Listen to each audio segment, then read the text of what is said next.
Hello everyone, स्वागत है आपका हमारे प्यारे से चैनल बहन्स पढ़ाई में। मैं हूँ शिखा और आज हम करेंगे अपना chapter life lines of national economy. और इस साल इतनी बड़ी खुशखबरी है ना आप लोगों के लिए, इसका पूरा चैप्टर आ ही नहीं रहा। नहीं तो प्रीवियस ईयर के बैच के बच्चों से पूछना, पूरा चैप्टर आया था, पूरा मैप वर्क आया था। लेकिन आपके लिए एक रिलैक्सिंग पॉइंट है ये, इसमें सिर्फ और सिर्फ आपका मैप वर्क आने वाला है। ठीक है, तो बस हम मैप वर्क करेंगे और हमारा चैप्टर जो है वो खत्म। फाइनली कुछ तो राहत मिली इस हिस्ट्री में, है ना। जब हम स्टार्ट करते हैं अपने इस मैप वर्क को और अपना चैप्टर जल्दी से खत्म करते हैं। ठीक है, तो वैसे एक बार हम थोड़ा सा इंट्रोडक्शन भी देख लेते हैं। नेशनल इकोनॉमी जो हमारे देश की पूरी इकोनॉमी है, उसकी लाइफ लाइन्स है। इकोनॉमी क्या होती है? अर्थव्यवस्था, है ना, या फिर अर्थशास्त्र बोल सकते हो। यानी कि एक ऐसा सिस्टम है जिसकी वजह से लोगों को काम मिलता है। कहाँ पर काम मिलता है? फैक्ट्री में हो गया, माइंस में हो गया, ऑफिस में हो गया, डिपार्टमेंट्स में हो गया, या फिर खुद का बिजनेस हो गया, वो वहां से काम करते तो उसको उसके बदले में उनको पैसा मिलता है ना। तो ये जो है और उस पैसे की वजह से वो अपना घर चलाते हैं। तो ये पूरा सिस्टम जो है कि लोगों को काम मिलना, लोग जो उससे बदले में पैसा मिल रहा है उससे अपना घर चलाना, इसको हम इकोनॉमी कहते हैं। ठीक है, और इकोनॉमी की लाइफ लाइन्स क्या है, मतलब किस वजह से इकोनॉमी जिंदा होती है? ट्रांसपोर्ट की वजह से। अब इकोनॉमी में ऐसी कौन कौन सी चीजें जिसकी वजह से इकोनॉमी जो है वो रिवाइव करती है, चलती है, या फिर उसकी लाइफ लाइन्स है? जैसे अगर मैं अपने शरीर का बोलूँ या फिर हम सबके शरीर का बोलूँ, तो हम किसकी वजह से जिंदा है? हमारे हार्ट की वजह से, हमारे ब्रेन की वजह से, हमारे लंग्स की वजह से। बहुत सारे ऑर्गन्स होते हैं जिसकी वजह से हमारी बॉडी वेल फंक्शन कर रही है। वैसे ही इकोनॉमी की क्या ऐसी चीज है जिसकी वजह से इकोनॉमी अच्छे से चल रही है? ट्रांसपोर्ट की वजह से। अब इकोनॉमी में क्या होता है, गुड्स एंड सर्विसेज बनते हैं, उनको ट्रांसपोर्ट कराना होता है अलग अलग जगह से, तभी तो लोग बाग पैसे कमा पाएंगे, है ना। सो ट्रांसपोर्ट हो गया। इंफॉर्मेशन एंड कम्युनिकेशन टेक्नोलॉजी हो गई, और भी काफ़ी सारी चीज़ें होती हैं जैसे कि इंफ्रास्ट्रक्चर हो गया। ठीक है, पॉलिसीज हो गई गवर्नमेंट की। तो ये कुछ ऐसी चीज़ें हैं जिसकी वजह से हमारी इकोनॉमी पूरी की पूरी चलती है। अब इस चैप्टर में, चैप्टर का थोड़ा सा ग्लिम्स दिया है मैंने ताकि आपको फ्यूचर के लिए पता हो, है ना।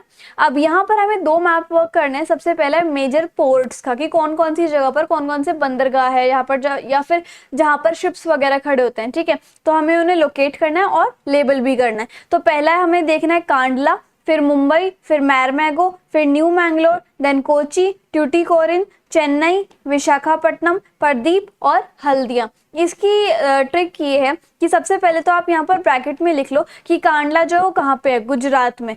पहले ये याद कर लो। मुंबई कहाँ है? महाराष्ट्र में। ठीक है, मैरमैगो कहाँ है? गोवा में। मैंगलोर कहाँ है? कर्नाटका में। ठीक है, कोची कहाँ है? केरला में। तो ये सब चीजें, ये स्टेट्स याद कर लो। सबसे पहला काम आपका ये है, स्टेट्स याद हो गई। उसके बाद जैसे पहला आया हमारा कांडला, हमें पता है कांडला जो है वो गुजरात में, तो गुजरात हम ले आए। अब हमें इसका ना कुछ थोड़ा सा ट्रिक याद करनी पड़ेगी कि गुजरात में कांडला है कहाँ पे। तो आप ये देखो, ये जो ऊपर करेला है गुजरात है, ऐसे ट्रिक याद कर सकते हो। इस करेले के बिल्कुल बीचों बीच, इस करेले की नीचे वाली लाइन के बीचों बीच कांडला है। कांडला डन, ट्रिक याद हो गई। ओके, अब मुंबई पे आ जाओ। मुंबई तो आपको पता है ये पूरा महाराष्ट्र है, और उसके बाद यहाँ पर जो है थोड़ा सा नीचे आके मुंबई आपका है। मुंबई भी आसान है। उसके बाद गोवा के बीचों बीच में डॉट लगा के मैरमैगो लिख दो। उसके बाद आता है न्यू मैंगलोर। न्यू मैंगलोर भी आपका कर्नाटका में, कर्नाटका के बिल्कुल इधर, केरला के सीधा ऊपर न्यू मैंगलोर। इजी है, अच्छे से निशानी याद हो गई। उसके बाद केरला के थोड़ा सा बीच से हल्का सा नीचे वन बनाना और यहाँ पर कोची कर दो। और उसके बाद कोची से थोड़ा ऐसे लाइन खींचना, स्लांटिंग लाइन, जैसे बच्चों को सिखाते थे ना स्लांटिंग लाइन, वैसे ही आप स्लांटिंग लाइन बना के ट्यूटिकोरिन। चेन्नई भी आपको पता है तमिलनाडु के एकदम टॉप में चेन्नई है। ठीक है, उसके बाद अब हमारा आ गया आंध्र प्रदेश। ठीक है, आंध्र प्रदेश के भी स्टार्ट इधर ऊपरी हिस्से में विशाखापट्टनम है, मार्क कर दिया। अब आते हैं हम कहाँ पे, ओडिशा में।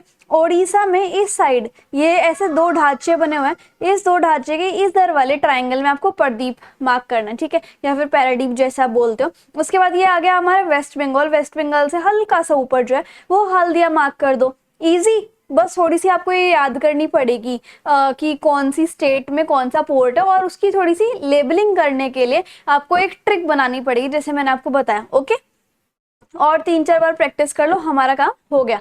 अब नेक्स्ट हमारा मैप वर्क है इंटरनेशनल एयरपोर्ट वाला। इसमें हमें अमृतसर, अमृतसर में कौन सा एयरपोर्ट है? राजा सांसी। दिल्ली में Indira Gandhi international airport, IGI। ठीक है, मुंबई में छत्रपति शिवाजी, चेन्नई में मीनमबक्कम। ओके, कोलकाता में नेताजी सुभाष चंद्र बोस, और हैदराबाद में राजीव गांधी। नेताजी सुभाष चंद्र बोस कोलकाता में, वो आपने हिंदी में चैप्टर भी पढ़ा होगा, है ना।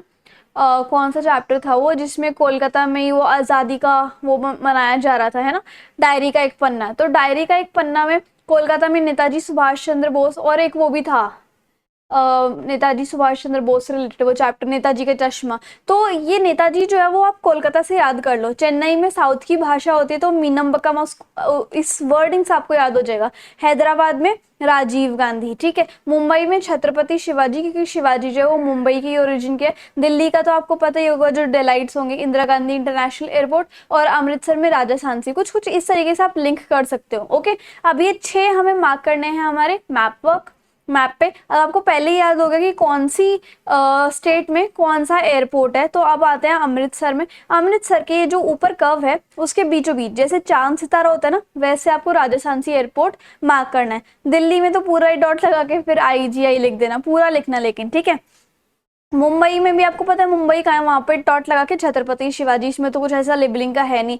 उसके बाद हैदराबाद में एकदम थोड़ा जैसे बीच का है, हैदराबाद एकदम बीचों बीच लाइन ही है, हल्की सी बस मिडिल में, बीच से थोड़ा नीचे राजीव गांधी मार्क कर दिया। उसके बाद चेन्नई भी आसान है लोकेट करना, मैंने ऊपर आपको बता ही दिया, मीनम्बकम भी हो गया। उसके बाद कोलकाता में ये जो जैसे यहाँ पर एक ट्रायंगल बना हुआ है, ठीक इसी के ऊपर डॉट लगा के नेताजी सुभाष चंद्र बोस अपने मार्क कर दिया। इस तरीके से आपको थोड़ा सा लिंकिंग याद करने की ट्रिक्स होती है ना कई सारी, वो आपको याद करनी पड़ेगी and you are done with your map work, ठीक है। तो इस तरीके से हमारा हो गया ये चैप्टर और मैप वर्क पूरा। आई होप आपको समझ में आया होगा, वीडियो पसंद आई होगी। अच्छा, इंस्टाग्राम पे ज़रूर फॉलो कर लेना और आप वहाँ पे मुझे DM कर सकते हो अपने डाउट्स के लिए। I reply as soon as possible. और साथ के साथ अगर आपको नोट्स चाहिए तो आपको मिल जाएंगे टेलीग्राम पे, ठीक है, वहाँ पे आप इसको डाउनलोड कर सकते हो। So if you like the video and the explanation then please you like, share, comment and subscribe the channel. Thank you so much.